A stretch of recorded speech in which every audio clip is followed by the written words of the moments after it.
इसके कार्यकाल के पश्चात PS3 का होस्टिंग फेज शुरू हो चुका होगा। सभी दर्शकगण यहाँ उत्साहित इस मिशन के सफलता के लिए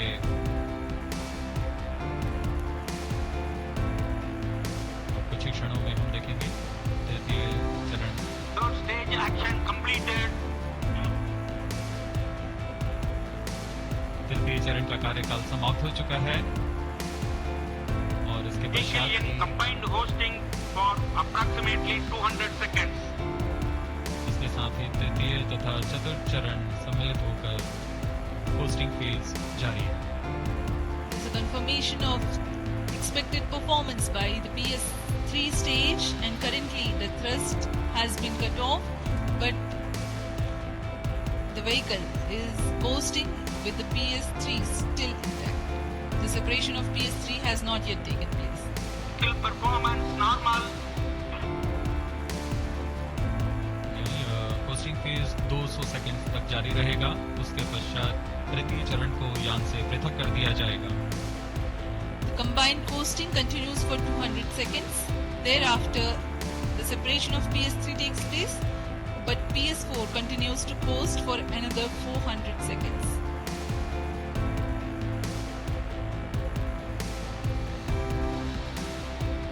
During the coasting phase of flight, the relative velocity reduces from 7.2 km per second to 6.7 km per second, and as a result, close to 400 km increase will be observed in the altitude.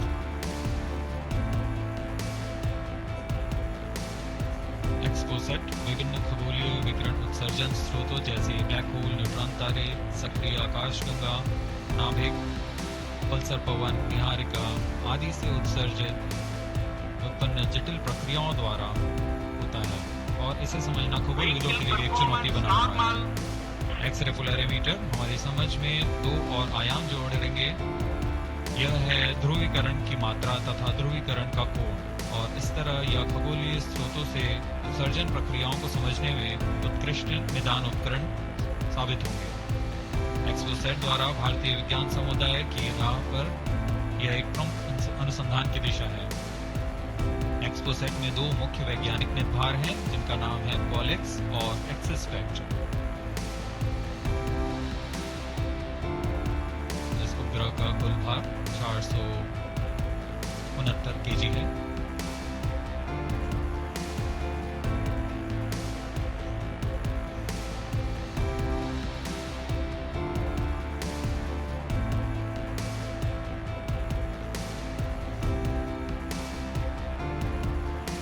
Mission में लगभग 145 kg के वैज्ञानिक निर्धार अंतरिक्ष प्रयोगों के लिए सफर कर रहे हैं।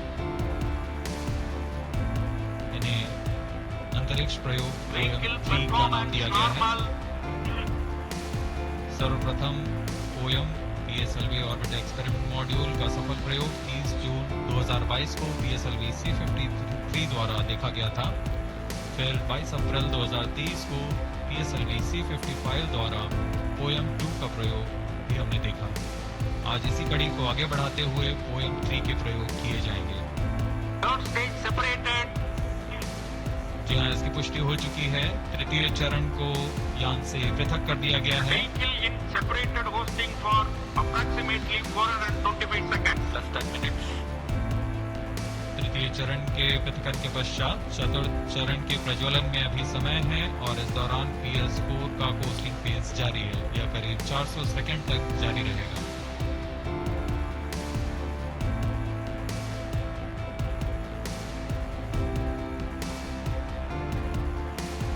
The PS4 is currently not operational, though it is in the coasting phase, which will continue for 425 seconds in all.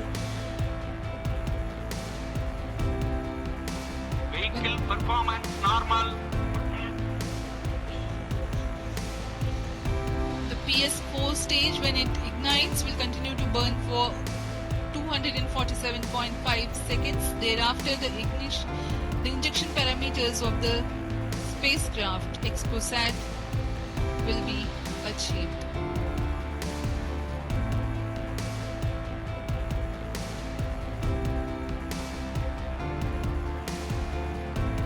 After injection of the primary satellite, PS4 has yet another milestone to accomplish. It lowers to an orbit of 350 kilometers.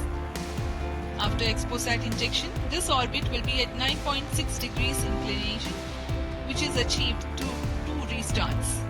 These maneuvers are expected to take 83 minutes from the Exposat injection. Once in the new orbit, PS4 will be subjected to passivation by venting remnant propellants and depressurizing the stage tanks. Thereafter, the control of stage is transferred to POEM avionics. Vehicle performance normal. There are 10 payloads in POEM, 7 of which are finalized through InSpace. Speaking about the payloads that Plus 12 minutes. POEM carries, Radiation Shielding Experiments Module (RSEM) is designed by a firm called Take Me to Space for evaluation of effectiveness of tantalum coating. The second payload, Women Engineered Satellite or VSAT for solar irradiance and UV index from LBS Institute of Technology for Women. Third payload is an amateur radio satellite, BeliefSat-2 from KJ Somaiya Institute of Technology. Fourth payload is again a CubeSat called Green Impulse Transmitter from InSpacity Space Labs Private Limited. LEAP TD from Dhruva Space Private Limited to demonstrate subsystems for microsatellite. 2 payloads are there from Electrics Aerospace Private Limited, which are named Rudra 0.3 HPGP and Arga 200. 3 more payloads are from ISRO. One from Physical Research Laboratory is called the Dust Experiment.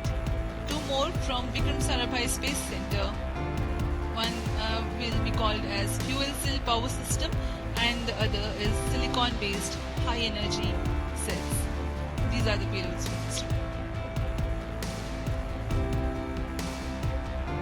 Vehicle performance सभी normal. नववर्ष के स्वागत के लिए जश्न और मनोरंजन में लगे हुए थे। वहीं इसरो के वैज्ञानिक PSLV C-58 प्रमोशन की तैयारियों में जुटे हुए थे। उनकी गतिविधियों को अंतिम रूप देने में लगे हुए थे। सफल मिशन के ध्येय से सराबोर इसरो के वैज्ञानिक इस वर्ष का आरंभ खगोलीय समझ को और बढ़ाने के उद्देश्य से PSLV C-58 के प्रमोशन में कार्यरत हैं।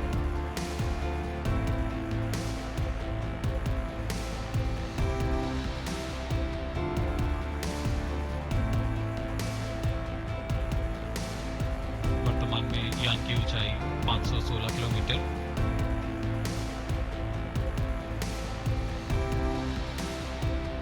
एक्सपोसैट की अंतक्षेपण की कक्षा 650 किलोमीटर के करीब होगी।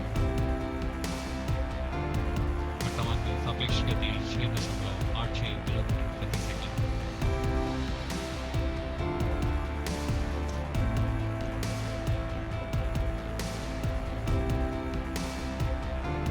इस उपग्रह एक्सपोसैट के 2 मुख्य निदभार हैं। पोलिक्स, यह 8 से 30 किलो इलेक्ट्रॉन वोल्ट की ऊर्जा बैंड में खगोलीय प्रेक्षणों के लिए एक एक्स-रे ध्रुवणमापी है। इस निदभार को URSC और रमन रिसर्च इंस्टीट्यूट बैंगलोर द्वारा संयुक्त रूप से विकसित किया गया है। इस यंत्र में एक कॉलीमीटर, एक प्रकीर्णन और 4 एक्स-रे अनुपातित काउंटर डिटेक्टर लगे हुए हैं। इस प्रकीर्णन को कम परमाणु द्रव्यमान वाले पदार्थ से बनाया गया है, जो आने वाले Vehicle ध्रुवीकृत performance एक्स-रे का normal. विषमदैशिक थॉमस प्रकीर्णन करता है, ताकि एक समय में इस कॉलीमीटर के दृष्टि क्षेत्र को 3x3 डिग्री से सीमित किया गया है, ताकि एक समय में एक ही स्रोत उज्जवल हो सके। इस निदभार के 5 सालों के जीवन काल में 40 चमकीले खगोलीय स्रोतों का प्रेक्षण करने की अपेक्षा है। यह मध्यम एक्स-रे ऊर्जा बैंड का पहला निदभार है जो ध्रुवण मापन के लिए समर्पित है। इसके अलावा एक और निदभार एक्सेसवेक्ट, एक एक्स-रे स्पेक्ट्रोस्कोपी और टाइमिंग निदभार है जो एक्सपोसैट में जा रहा है। यह सॉफ्ट एक्स-रे स्पेक्ट्रम में त्वरित समय तथा संवर्धित स्पेक्ट्रम विभेदन प्रदान करेगा। यह पॉलिक्स का डेटा को इस्तेमाल करते हुए निरंतर उत्सर्जन में वर्णक्रमीय स्थिति परिवर्तन, लाइन फ्लक्स और प्रोफाइल में परिवर्तन 0.8 से 15 किलो इलेक्ट्रॉन वोल्ट्स रेंज में उत्सर्जन की लंबी अवधि में निगरानी कर सकता है। Vehicle performance normal. इसमें कोलीमीटर का उपयोग पृष्ठभूमि को कम करने के लिए एक्सेस स्पेक्ट के दृश्य क्षेत्र को कम किया गया है।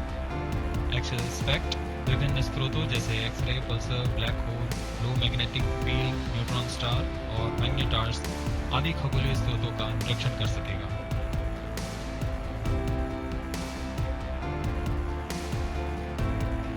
पोस्टिंग फेज समाप्ति की ओर।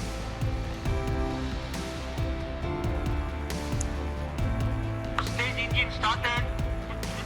There's a confirmation that the fourth stage has commenced its operation. We are Plus 17 minutes.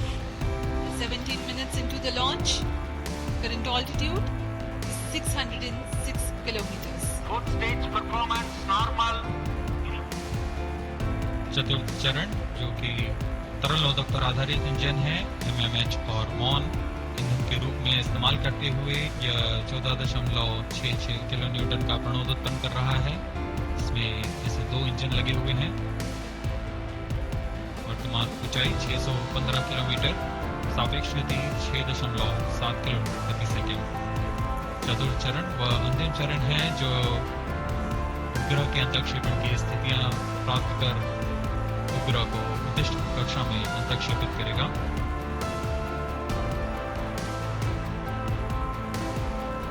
The fourth stage is based on liquid propellant.